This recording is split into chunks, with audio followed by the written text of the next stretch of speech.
যদি তোমালোকে মাৰ গাখীৰ খাইছা তেনেহলে অসমীয়াৰ ক্ষোভ দেখি এতিয়া মুখ খুলিবলৈ বাধ্য হৈছে আলোক ত্ৰিপাঠীয়ে।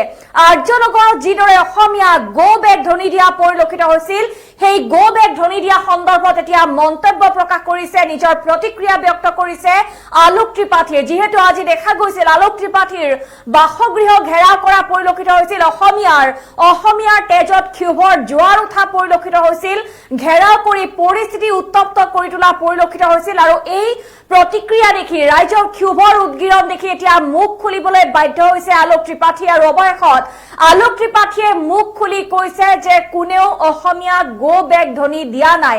ঈশ্বৰৰ নামত শপত খাই কৈছো, মোৰ নিজৰ নামত শপত খাই কৈছো, কোনেও অসমীয়া গো বেগ ধ্বনি দিয়া নাই বুলি এতিয়া প্ৰতিক্ৰিয়া ব্যক্ত কৰিছে বিতৰ্কিত আলোক ত্ৰিপাঠীয়ে।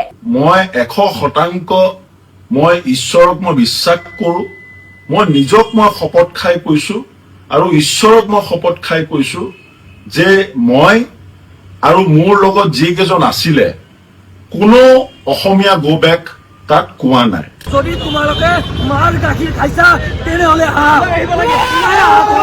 খুলিছে বিতৰ্কিত আলোক ত্ৰিপাঠীয়ে। অসমীয়াৰ ক্ষোভ দেখি এতিয়া মুখ খুলিবলৈ বাধ্য হৈছে আলোক ত্ৰিপাঠীয়ে।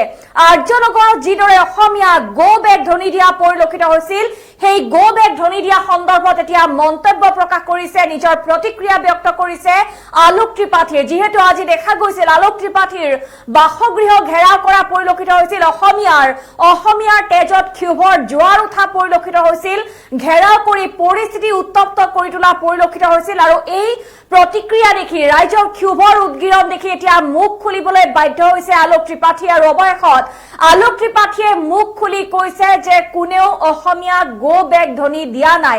ঈশ্বৰৰ নামত শপত খাই কৈছো, মোৰ নিজৰ নামত শপত খাই কৈছো, কোনেও অসমীয়া গো বেগ ধ্বনি দিয়া নাই বুলি এতিয়া প্ৰতিক্ৰিয়া ব্যক্ত কৰিছে বিতৰ্কিত আলোক ত্ৰিপাঠীয়ে।